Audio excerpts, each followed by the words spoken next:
Bonjour à tous et bienvenue, je suis Laetitia et vous écoutez L'Essentiel.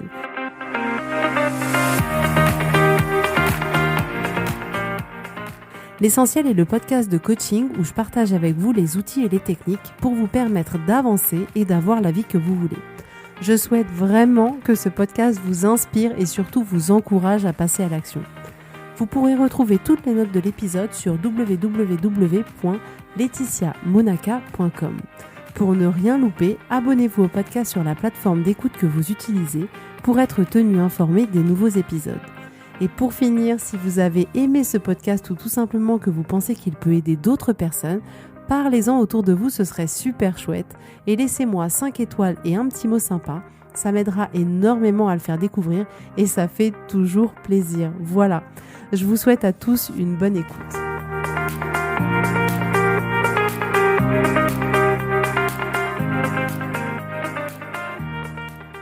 Bonjour à tous, alors aujourd'hui nous allons parler ensemble du troisième accord Toltec qui est « Ne faites pas de suppositions ».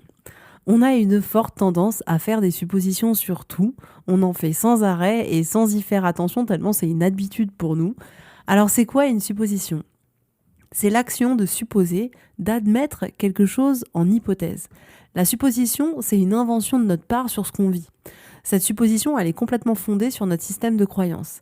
Et ce n'est en rien la réalité. Mais cette supposition, elle se transforme en une fraction de seconde en une certitude. Alors pourquoi faisons-nous des suppositions ? En fait, le monde est complexe et notre espèce n'a pas tellement de moyens de se défendre. On ne court pas vite, on ne sait pas voler, on ne sait pas se battre avec un lion à la force de nos mains, donc on a dû faire des suppositions pour survivre.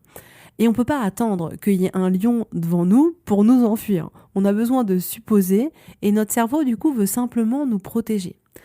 Ces suppositions, elles nous influencent en permanence et elles peuvent être très utiles. Mais il y a un décalage entre la réalité et la supposition que nous apporte notre cerveau. Les suppositions, elles sont imprécises et approximatives. Mais nous, on est persuadés que c'est quelque chose de sûr. On est persuadé avoir tout compris et du coup, on imagine souvent le pire scénario et malheureusement celui qui nous fait le plus souffrir. Les suppositions sont vraiment à l'origine de beaucoup de nos peines. Par exemple, on va supposer que si notre ami oublie notre anniversaire, ça veut dire quelque chose. Que s'il y a une fille qui nous regarde bizarrement, ça veut dire qu'elle nous aime pas. Que si notre boss nous a pas donné le projet qu'on voulait, en fait, on suppose que ça veut dire qu'on est nul. Lorsque vous élaborez une supposition sur une personne, vous créez une réalité dans votre tête qui peut très vite vous emmener à vous sentir blessé et à en faire une affaire personnelle, ce qui reboucle avec l'accord numéro 2 de la semaine dernière. À force de faire des suppositions, on finit vraiment par croire que c'est la réalité. On interprète les événements en leur donnant le sens que l'on pense être vrai, en pensant que c'est la réalité, mais pas du tout, ce n'est en rien la réalité. On pense que les autres ont des intentions envers nous et on base ces intentions sur des suppositions et des interprétations qui sont souvent fausses. Une supposition que l'on fait souvent, c'est celle de penser que les autres pensent comme nous. On a beaucoup de mal à se mettre à la place des autres. Pour nous, les autres ont la même perception du monde que nous. On oublie que ça n'est pas le cas et on oublie que chacun peut réagir différemment face à la même situation. On pense qu'ils devraient savoir, comprendre et voir comme nous, on voit. Mais ça, c'est pas possible. On pense qu'il n'y a qu'une vérité et que tout le monde pense pareil et devrait agir de la même manière que nous. Et c'est bien de là que viennent nos scénarios et nos interprétations. Tout au long de la journée, on interprète tous les comportements, toutes les situations. Notre esprit, c'est un peu Netflix à lui tout seul. Il crée des séries de folie à partir de détails avec un suspense insoutenable. Prenons un exemple que j'aime beaucoup, les SMS. Les SMS, c'est un bon moyen d'illustrer notre tendance à supposer rapidement les choses. Je pense que vous savez de quoi je parle. Déjà, quand on lit un SMS, on interprète tout, mais alors vraiment tout. Et c'est pire depuis que, par exemple, d'iPhone à iPhone, on peut voir si les personnes, elles ont lu nos messages ou sur WhatsApp, on voit les 2 petites coches, ça veut dire « Ah, il a lu, c'est bon » et tout. Et du coup, par exemple, moi, je sais que ma mère, elle m'envoie un message à chaque fois que je pars en vacances, même à 36 ans. Elle a toujours peur que j'arrive pas à destination. Donc bon, ça me fait rire, mais je sais qu'en tant que maman, je serais pareil. Et du coup, elle m'envoie un message avec Est-ce que t'es bien arrivé? Petite tête inquiète, petite tête qui réfléchit, suivie de 3 petits cœurs, ta maman qui t'aime pour toujours. Alors déjà là, j'ai l'impression que c'est un message d'adieu qu'elle m'envoie. Alors moi, je viens d'arriver en fait. Mais sauf que moi, j'ai 3 fauves qui viennent de faire 6 heures de route. Donc je les lâche dans le jardin pendant que Guillaume sort les valises. Et moi, je commence à préparer le déjeuner. Parce que oui, en général, on essaye de partir vers 5 heures du matin pour faciliter le voyage. Mais en attendant, j'ai complètement oublié de répondre au message de ma maman. Excuse-moi, maman. Et dans le cerveau de ma mère, mais c'est l'apocalypse. Là, il y a plein de scénarios en place, mais celui qui l'obsède le plus, c'est celui où elle se dit, c'est bon, elle est morte. Puis c'est jamais la demi-mesure, c'est tout de suite, c'est bon, elle est morte. Et là, elle guette son téléphone comme si elle attendait un miracle, vraiment. Et effectivement, elle s'est dit, mais c'est pas possible. Là, j'ai vu qu'elle avait lu le message, mais elle n'a pas répondu. Donc si elle n'a pas répondu, je suppose qu'elle n'est pas en capacité de répondre. Et du coup, elle se fait son scénario et elle s'inquiète de plus en plus. Je suis vraiment désolée. Je suis quelqu'un qui est connu pour ne pas répondre de manière très rapide à mes messages. Alors, il y a aussi les smileys. Alors ça aussi, j'adore les smileys. Par exemple, il y a votre femme qui vous envoie un smiley avec une petite tête qui boude. Vous savez, là, la petite tête avec le petit sourire à l'envers. Et là, vous supposez qu'elle n'est pas contente. Vous vous dites, c'est bon, elle est énervée. Qu'est-ce que j'ai pas fait? Qu'est-ce que j'ai oublié de faire? J'ai dû faire un truc de travers. Vous repassez tout le scénario depuis ce matin, depuis que le réveil a sonné. Vous vous dites, non mais c'est pas possible, il doit se passer quelque chose. Et du coup, vous arrivez le soir à la maison un peu perplexe, genre, qu'est-ce qui va m'arriver? Et là, vous voyez votre femme, vous osez à peine lui dire, ça va, t'as passé une bonne journée? Mais bon, vous prenez votre courage à deux mains quand même, et vous lui dites, ça va? Et du coup, elle vous répond que oui.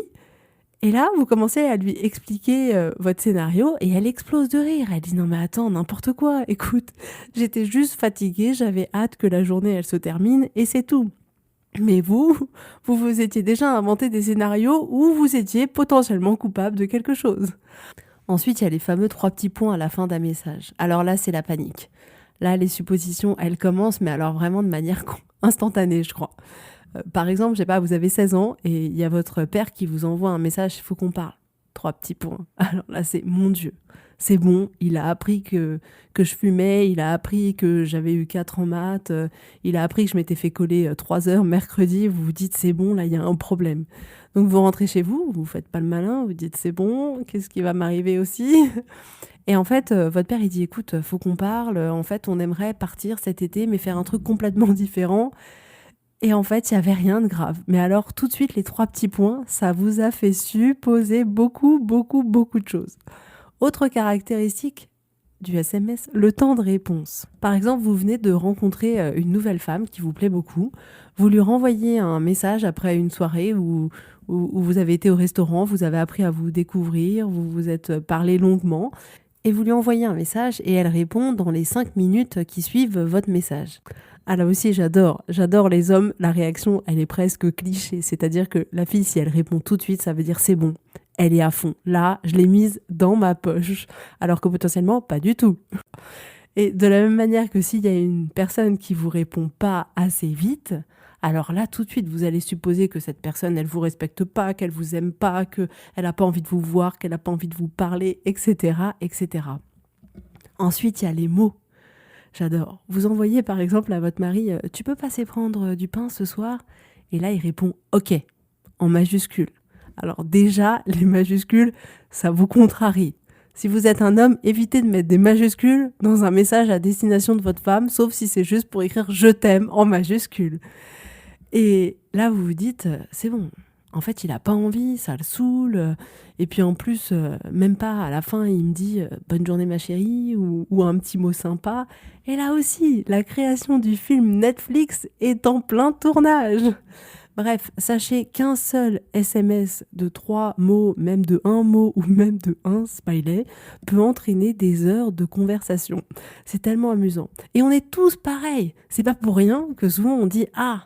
C'est dangereux les SMS, parce qu'on ne se comprend pas toujours. Mais tu m'étonnes. On suppose qu'il y a une bombe nucléaire derrière chaque message. Disons que ça peut rendre la vie un peu explosive quand même. Prenons un autre exemple. Vous venez voir votre patron le matin et vous lui dites que vous aimeriez le voir parce que vous voulez discuter d'un projet avec lui. Et là, il vous dit « J'ai pas le temps, j'ai pas que ça à faire ». Et là, les suppositions arrivent en une fraction de seconde. Il m'aime pas, il me respecte pas, il veut pas me voir, il doit me trouver nul, et là, le tourbillon de souffrance vous envahit. Alors que dans les faits, vous ne savez pas pourquoi il vous a dit ça. Peut-être qu'il a juste pas le temps, parce que son N+1 attend son compte-rendu et qu'il a eu droit à un savon. Et certes, la manière de vous dire non n'aura pas été douce et n'aura pas respecté votre manuel, mais en rien, sa manière de répondre vous concernait. Mais vous êtes convaincu que oui, et convaincu que c'est la seule possibilité. Le paradoxe avec les suppositions, c'est que souvent, on en veut aux autres pour des choses qu'ils n'ont pas faites et qu'ils n'ont pas dites. On leur en veut simplement pour le film que l'on s'est fait dans notre tête et qui nous semble être la réalité. Alors moi, je vous propose une méthode hyper simple, roulement de tambour.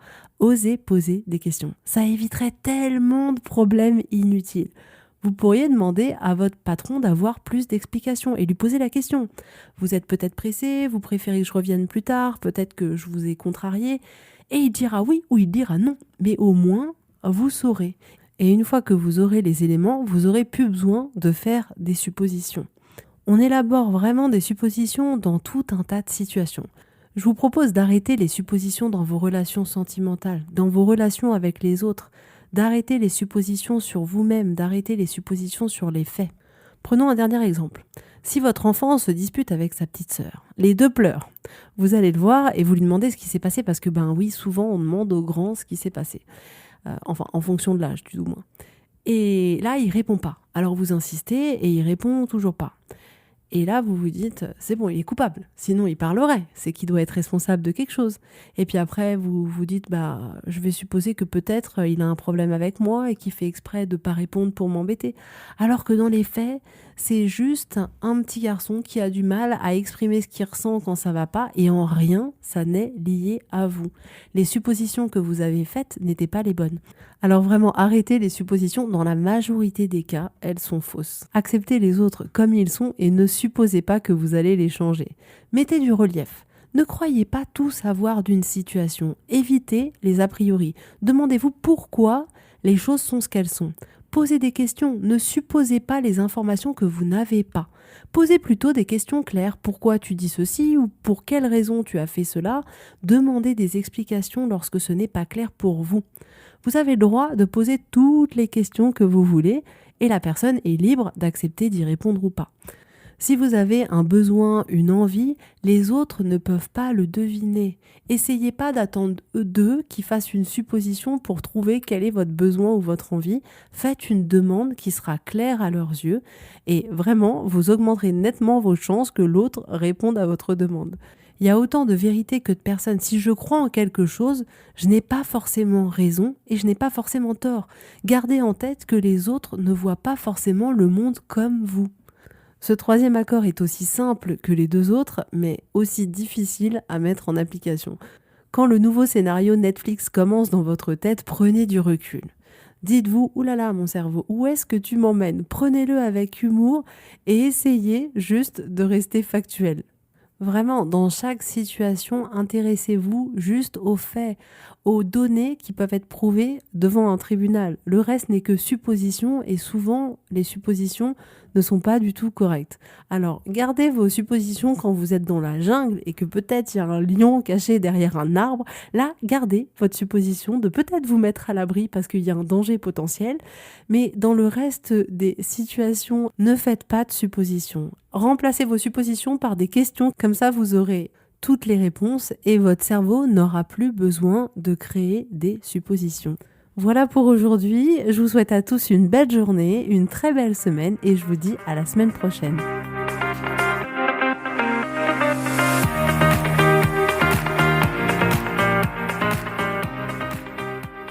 Merci à tous d'avoir écouté l'essentiel. Si vous avez aimé ce podcast, prenez quelques secondes pour me laisser un avis, ça m'aidera énormément. Et pour plus d'informations, rendez-vous sur laetitiamonaca.com.